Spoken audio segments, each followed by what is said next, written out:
నిన్న మళ్ళీ దాడులు ప్రారంభించి అంటే ఇక్కడ యుద్ధం ఆపాలి అన్నటువంటిది అమెరికాకు ఉంది. కానీ ఇరాన్ హార్ముజ్ జలసంధి దిగ్బంధాన్ని వదిలిపెట్టనంటోంది. అదే సందర్భంలో ఇరాన్కి సంబంధించినటువంటి కీలకమైనటువంటి యురేనియాన్ని ఇవ్వనంటోంది. అవి రెండూ ఇవ్వకపోతే యుద్ధ విరమణ చేసి ఉపయోగం లేదన్నటువంటిది అమెరికా ఆలోచన.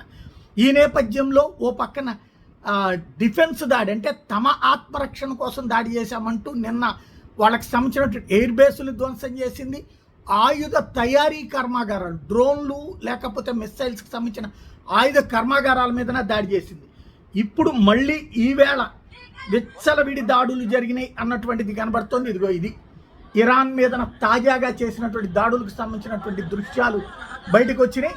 అక్కడ ఉన్నటువంటి వాస్తవంగా ఇంటర్నెట్ ఇప్పటిదాకా బ్యాన్లో ఉంది. ఇవాళే ఇంటర్నెట్ అలౌ చేశారు 87 రోజుల తర్వాత ఇరాన్ వాళ్ళు. దాంతో అమెరికా చేసిన దాడులకు సంబంధించిన దృశ్యాల్ని ఇరాన్లో ఉన్నటువంటి ప్రజలే పెట్టడం వల్ల బయటకు వచ్చింది. లేకపోతే ఇంత యాక్యురేట్గా ఇంత డెప్త్గా ఇళ్ల మధ్యలో ఉన్నటువంటి విజువల్స్ ఆకాశంలో నుంచినో శాటిలైట్ల నుంచినో తీయడం అసాధ్యమైనటువంటి అమెరికా వరుసపెట్టి చేస్తున్నటువంటి దాడులకు సంబంధించినటువంటి దృశ్యాలు అమెరికా నిన్నటితో యుద్ధం అంటే ఆత్మరక్షణ కోసమని తాత్కాలిక చేసి ఆపలేదు. ఇవాళ కూడా యుద్ధం కొనసాగిస్తోంది అనడానికి ఇది సజీవమైనటువంటి సాక్ష్యం. ఎక్కడ ఇది చేసింది అంటే డ్రోన్స్తో అటాక్ చేసింది.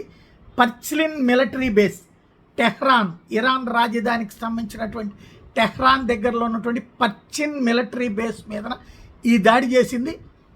అనేక మంది ఇరాన్ సైనికులు చనిపోయారు. అలాగే ఇరాన్కి సంబంధించిన కొంతమంది సైనికాధికారులు IRGC వాళ్ళు కూడా పోయారని చెప్తున్నారు.